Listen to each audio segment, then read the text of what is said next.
Salam gençler!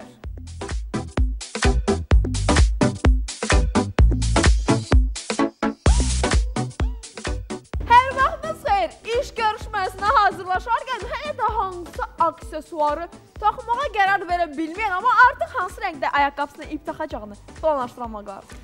Həyatını daha maraqlı və rəngarəng keçirməyə qarşısına məqsəd qoyub, həm şəxsi, həm də iş həyatında sürətlə uğur qazananlar.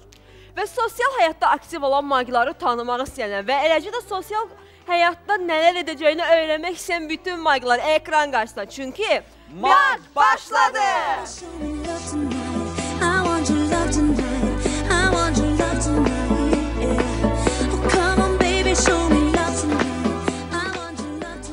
Artıq dedikləri ilə mövzumuzu açıqlamış oldu ki, bugünkü mövzumuz gənclərin sosial həyatıdır. Bəlkə də mövzumuz çoxlarına çox ciddi görünə bilər, amma inanın ki, bugünkü mövzumuz hər bir gəncin çox vacibdir və çox şey öyrənəcəyik, əmin olun. Bəli, biz sosial həyat deyəndə gənclərin iş həyatındakı davranışlar və iş yoldaşlarına münasibətini nəzərdə tutmuşuq. Bəlkə də çoxlarına maraqlıdır ki, biz üçümüz bir iş yoldaşı kimi bir-birimizlə necə yola gedirik, ümumiyyətlə heç yola gedirikmi? Bunları açıqlayaq, yoxsa sir olaraq qalsın? Fariz, məncə heç kim bilmək istəməz ki, biz bütün gün bir-birimizi qırırıq. Qoy elə bu sir olaraq da qalsın. Xəldə, bunun hara sir olaraq qaldı ki, hər şey açıb dedin. Amma əziz dostlar, mən sizə demək istəyirəm ki, biz bir-birimizin ətini yesək də sümüyümüzü heç vaxt atmarıq. Elə ətdən sümükdən söhbət düşmüşkən mən çox acıdım. Ona görə də istəyirəm ki, Mark Pərvin sorğu hazırlayıb şəhər sakini arasında. Gəlin ona baxaq. Görək bizim gənclərin iş həyatı nə yerdədir. Baxaq. Bugünkü sorğumuz sualı sosial həyatımızla bağlıdır. Bizə də maraqlıdır. Görürsən gənclərimiz öz iş yoldaşları ilə necə münasibət qururlar? Yaxşıdırsa mən də yaxşı münasibət qururam. Yaxşıdır. Kollektivdə baxır kimin isə kiminləsə münasibəti tutur, kimin isə kiminləsə münasibəti tutmur. Amma biz əsasən bizdə yaşlı adamlardır, yəni bizdən yaşca böyük insanlardır. Çalışdığımız qədər yaxşı münasibət saxlayırıq. Çox yaxşı. Qarşılıqlıdır münasibətlərimiz. Mən çalışardım hər şey səmimi olsun. Yəni başa düşərdik bir-birimizi və müəyyən münasibətlərdə onlarla razılaşmağa çalışardım. Yaxşıdır. Yəni problem yoxdur da. Əla. Ünsiyyətçiyəm çox, çalışıram heç nə şişirtməyim, sakitcə yola verim. Salam. Əsas iş yerində budur ki, sakitçilik olsun, hamı bir-birini yola versin. Normal. Sadəcə gərək adam bir-birini başa düşsün. Belə də. Öz ailə üzvüm kimi davranıram və onları çox istəyirəm. Apardığımız sorğunun nəticəsi olaraq belə qərara gəldik ki, maglarımız sosial həyatlarından razıdırlar. Ümumiyyətlə, iş həyatımızda münasibətlərimizi qaydasında saxlamaq üçün ətrafdakı insanlarla səmimi davranmağımız kifayətdir. Mən də təsəvvür eləmişdim ki, gənclərimizin fikirləri bu qədər müxtəlif tərəfli olacaq, amma bu müxtəlifliyin içində mütləq nəsə bir ortaq yol olmalıdır. Bizi bu ortaq nöqtəyə yalnız ekspertlərimizi gətirə bilər. Elə ona görə də ilk qonağımızı dəvət eləyək və suallarımızı ona ünvanlayaq. Qonağımız mövzumuzun psixoloji tərəflərinə toxunacaq. Ona görə də qarşılayaq psixoloq Sevinç Məhərrəmova. Buyurun.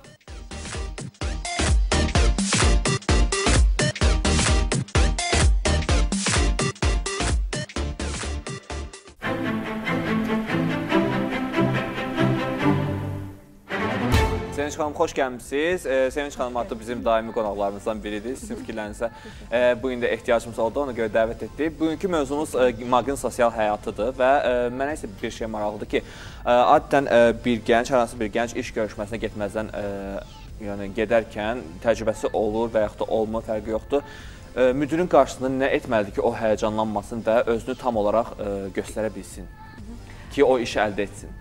Həyəcanlanmamaq üçün onun həqiqətən də daxili aləmində bir əminlik, özünə əminlik olmalıdır.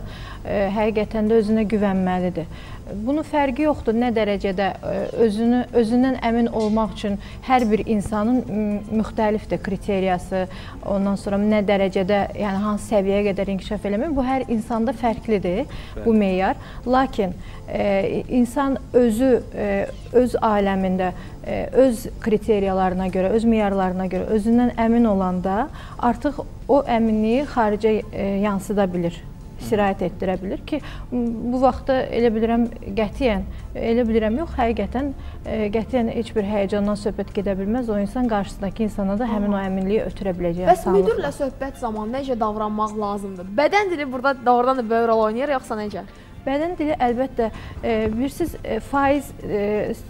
faiz olaraq ayırsaq, bədən dili insanın iş görüşməsində və yaxud hər hansı bir insanı etkiləməyə, onun təsiri altına, xoş təsiri altına salmaqda bədən dilinin 50% deməli etkisi var, yəni təsiri var. Bəli.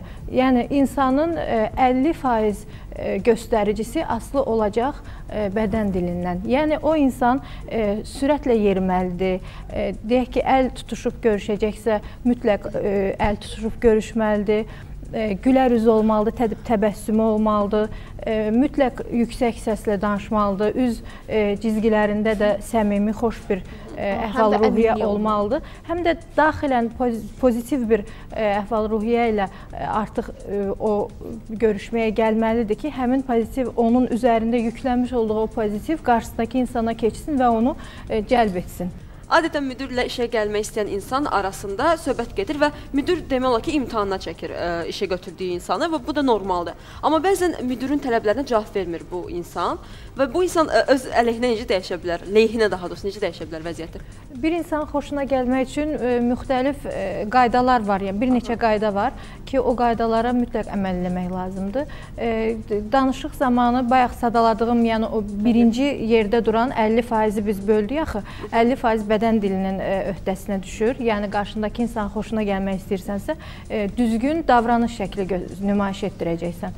Bundan sonra insanın səs tonu mütləq səs tonu dəqiq sözlərlə danışmalıdır və səs tonu yüksək olmalıdır mümkün qədər. Anlaşılır sözlərlə, başa düşülən sözlərlə danışmalıdır. Bundan sonra təbəssüm o bədən dilinə aid idi. Bir də ki, mütləq şəkildə danışdığı sözlərdə müəyyən məqsəd yönlü deməli mətn olmalıdır. Yəni demək istəyirəm, insan mütləq şəkildə qarşısındakı insanın marağı daxilindəki bir mövzudan söhbət açmalıdır, o insanı özünə çəkmək üçün. Bundan sonra o insanın adından tez-tez istifadə eləmək xeyrə, yəni işə yarayır.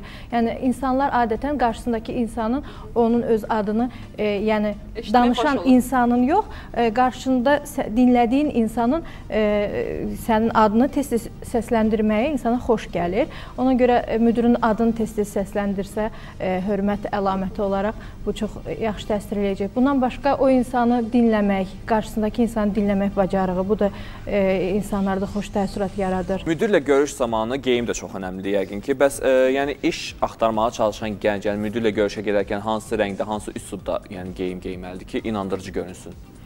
Bu işin hansı sahə olduğundan çox asılıdır. Amma əgər ciddi bir işdirsə, burada mütləq ciddi bir qiyafədə olmalıdır şəxs və diqqət çəkən mütləq bir detaldan istifadə etməlidir. Deyək ki, kişidirsə, qırmızı qalstukdan, sadə pencək, sadə köynək və qırmızı bir qalstukdan ki, müdirin vizual olaraq yadında həmin o qalstuk qalacaq mütləq.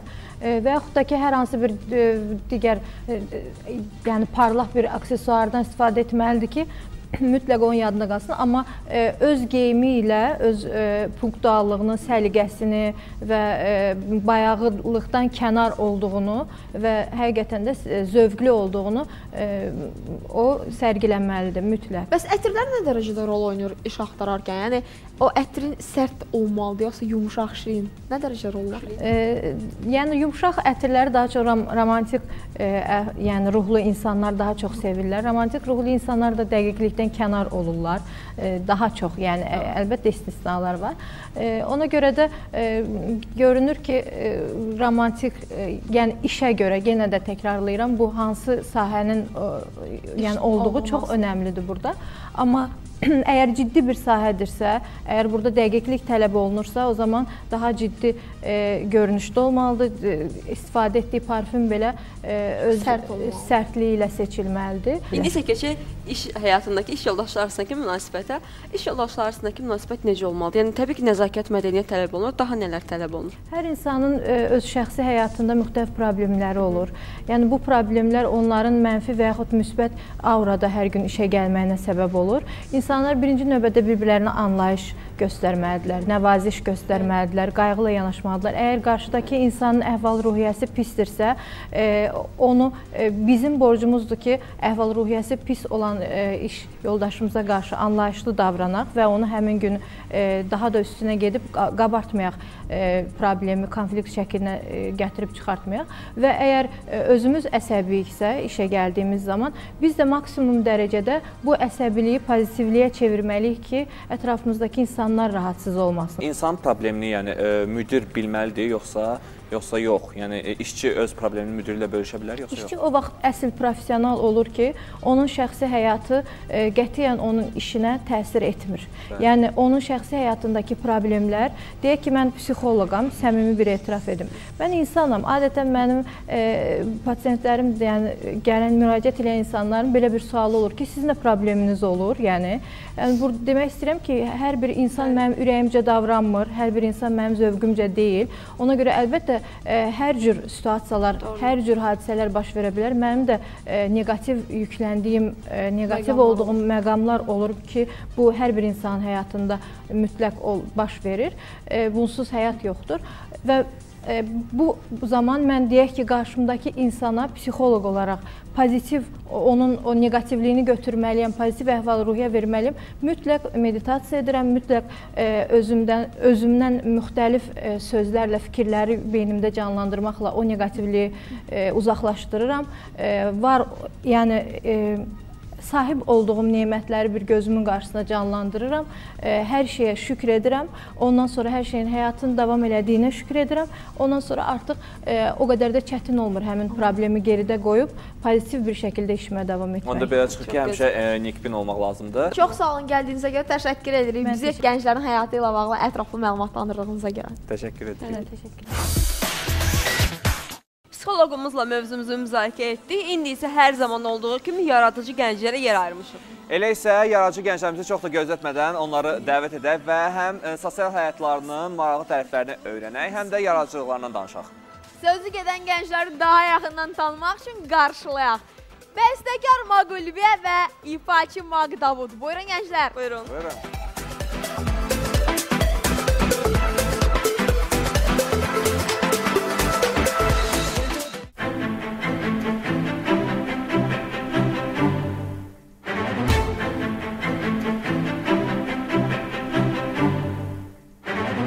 Xoş gəlmişsiniz gənclər. Sizi Maqın studiyasında görmək də oradan çox pozitivdir. Siz bəstəkarsınız, siz isə ifaçısınız. Demək olar ki, çox yaxındır sizin işləriniz, çünki ikisi də musiqi ilə bağlıdır və mən bildiyimə görə siz həm də birgə yəni işləriniz olur birlikdə.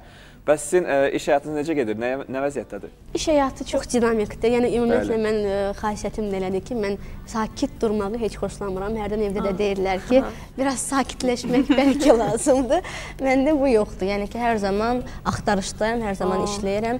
Davudla da biz neçə ildir Dostluq, tanışıq və bir neçə proyektimiz də var, əlbəttə ki. Proyektləriniz belə çıxır ki, belə aktiv gənclərimizdənsiniz. Bəli, çalışırıq. Bir dostluq ayrı, iş ayrı, yəqin sizin üçün. Bəs işdə necə olur? Dalaşmaqlar, iş münasibətləri necə gedir? Bəs dostluq necə gedir? Biz ikimiz də yola gedən insanlar. İndi olur hansısa bizim kimi. Ülviyə xanım mahnını bəstələdi. Sözsüz bəstəkar kimi istəyir ki, yəni belə olsun, hansısa bir not belə. Amma mən də öz improvizasiyamı eləmək istəyirəm. Hərdən biraz onda sözün şəf gəlir. Belə fason. Ən çox kapriz kim eləyir? Əlbəttə, bəstəkar olaraq bu aydın məsələdir. Bəs mən bayaq sosial şəbəkələrin birində gördüm ki, Ülviyə gənc alim dərəcəsinə gəlib çatıb. Yəni ki, təbii ki, yaradıcılıq öz yerində, elm sahəsində də addım-addım gəlirəm, bakalavr, magistr və doktoranturada oxuyuram və o konfrans, bu konfrans yəni çıxışlarım olur və o sertifikat almışam, daha bir sertifikat almışam. Gənc alim. Təbrik edirik səni. Hələm alim olmamışam, o yoldayam, inşallah. İnşallah. Bəs Ülviyə kimi neçə mahnı yazmışsınız ümumiyyətlə? Hansı məşhur mahnılarınız var? Mahnı az yazmışam, mən ümumiyyətlə mahnı az yazıram. Mən instrumentalistəm daha çox, filmlərə, verilişlərə, soundtracklər falan, musiqilər yazıram. Mahnılar da yazıram. Məsələn, hansı filmləri yazmışsınız? Filmlərdə, yəni ki, əslində bu dövlət səpkili filmlər olub, Atatürk haqqında, Ulu Öndər haqqında filmlərə musiqilər yazmışam, seriallara da musiqilər yazmışam və hal-hazırda Türkiyədə yeni bir production var, onlarla birgə bir proyekt üzərində işləyirik ki, yəqin ki, onlar orada serial daha çox çəkilir. Onlar da bəyəniblər mənim musiqilərimi.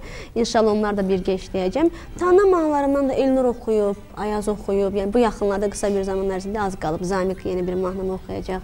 Davudla birgə işləyirik. Mən gənclərlə işləməyi çox sevirəm. Gənc dostlarım da çoxdur. Bəs Türkiyədəki yəni o həmin layihəniz nə vaxtda təsadüf edəcək ki, yəni biz səbirsizlik gözləyirik? Danışıqlar gedir, yəni ki, hələ mən çünki düzdür, qabaqçadan dedim, düzdür, qabaqçadan danışmağı da xoşlamıram. Mən bir iş görürəm, sonra deyirəm ki, mən bunu etdim. Davud, sən də biraz öz yaradıcılığından məlumat ver. Nə yeniliklər gözlənilir gələcəkdə? Bəli, mən öz üzərimdə işləyirəm. Mən Bakı Musiqi Akademiyasını qurtarmışam 2011-ci ildə, vokal kafedrasını. Ancaq özüm estrada stilində görürəm hardasa da, çalışıram bunun ki, mən Eurovision birinci seçim turlarında iştirak eləmişdim. Estrada ancaq oxuyurdum. Bu ildə inşallah qatılmışam və çox bir belə proqram hazırlayıram. Aha, sən uğurlar arzu edirik və seçilməyi düşünürsən ki, sən Azərbaycanı təmsil edəcəksən? İnanıram.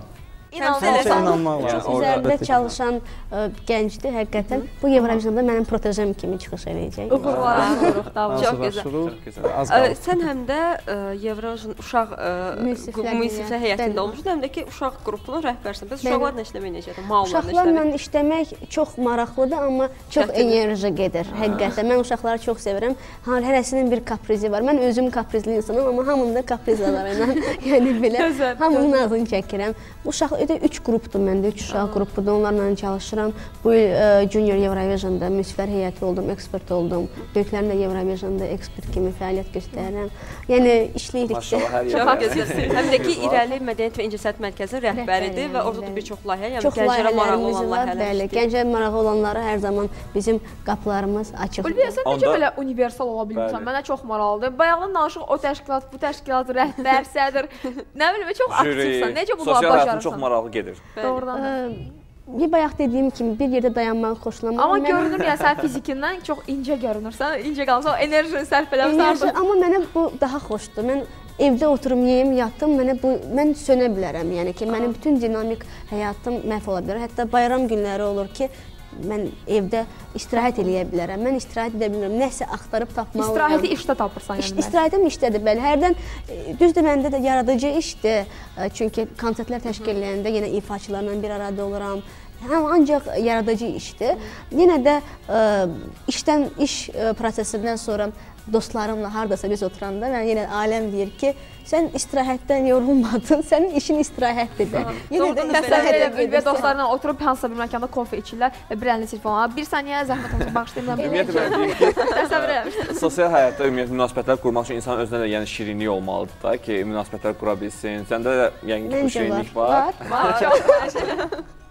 İndi isə mən söhbətimdə bir qədər ara verib keçmək istəyirəm bizim Mag Xəbər rubrikamıza və gəncimizdə olan son yenilikləri öyrənək. İzləyək.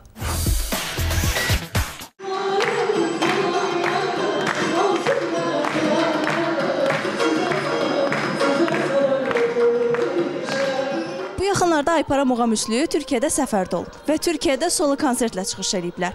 Konsertdən təəssüratları necə üzərindən soruşaq. Sizə salam gətirmişəm mahnısı ilə açılış elədik və artıq bizim mahnımız olsa da çırpınırdı Qaradəniz. Bizim dahi bəstəkarımız Üzeyir Hacıbəyova məxsus olsa da musiqisidir. Artıq onların himninə çevrilmiş kimidir. Biz o mahnı ilə bizim Qarabağ şikəstəsini sintez elədik.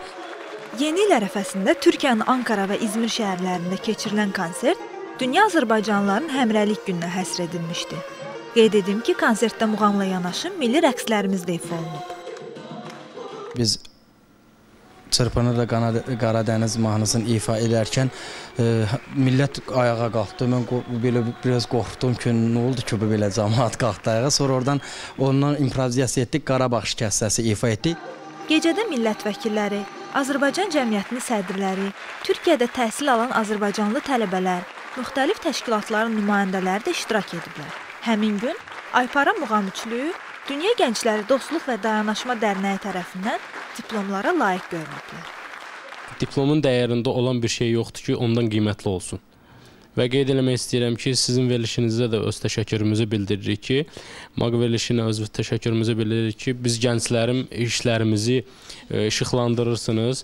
Fəxr də eləyirik də, indi bəli gənclərim dəqiq gedib belə arenalarda çıxış eləməyi hər bir gənc özünə arzulayır, hər adama qismət olmur. Gəldiyinizə görə, ətraflı məlumat verdiyinizə görə hər birinizə təşəkkür edirəm. İnanırıq ki, sizin ifanızın sədaları daha yüksək zirvələrdən gələcək. Çox sağ olun. Gənclərin həyatında baş verən son yeniliklərlə tanış olduq. Yenə mən qayıtmaq istəyirəm Davuda. Davud elə bizi bir neçə ölkədə təmsil edib beynəlxalq müsabiqələrdə və onlardan danış. Necə olub nəticələrin? Nəticələrim yaxşı olub. Всероссийский Balakirov adına, Bəstəkar Balakirov adına Всероссийский konkurs olmuşdu. Mən Azərbaycanı təmsil edirdim və birinci dərəcəli Grand Prix mükafatına layiq görülmüşdüm. Təbrik edirik. Hər bir ifaçının qarşısında bir məqsəd olur. Məsələn, bəzi ifaçılar məsələn daha çox Eurovision'da çıxış etmək məqsədi olur. Və sənin ən pik yəni məqsədin nədir ki, yəni ki, buna nail olmalıyam mən deyə? Yoxsa yoxdur? Var, onsuz olmaz. Çoxdur deyə. Çoxdur. Yarım saat keçdi, bəli, artıq maqada filmasın. Davud, mənim sənə daha bir sualım var. Bəs hansısa bir musiqi janrı varmı ki, yəni onu oxumaq istəyirsən, amma cürət eləmirsən? Var, bizim milli muğamımız. Mən çox sevirəm muğamı. Dərslər almamışam, amma bu yaxınlarda istəyirəm həqiqətən, gedəm, öyrənəm.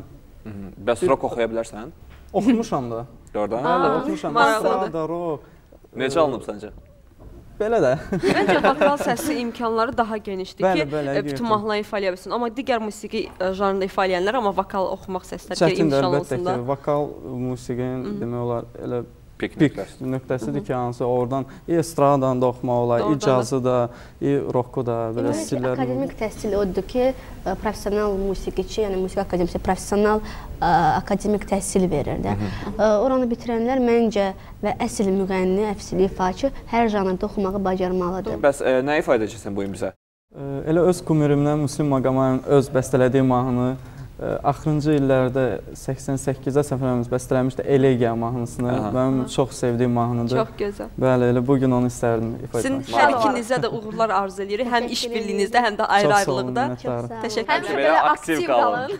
Paris'dən nə əcəbsə sözümüz üstə düşdü və təşəkkür edirik gənclər. Və Davuddan gözəl bir ifa. Biz də sizinlə hələ sağollaşmırıq.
себе вернуть. Нет, солнце без тебя, нет, песни без тебя, нет, жизни без тебя.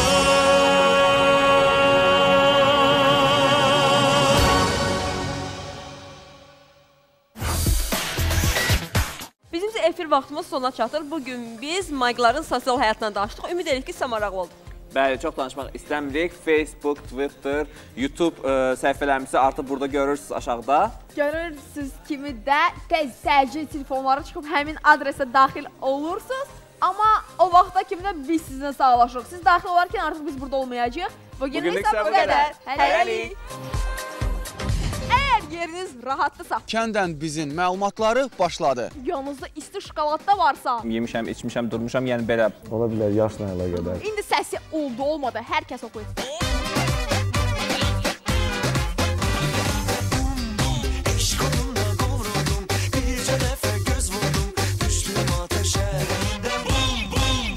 Pulti lap uzağa atın.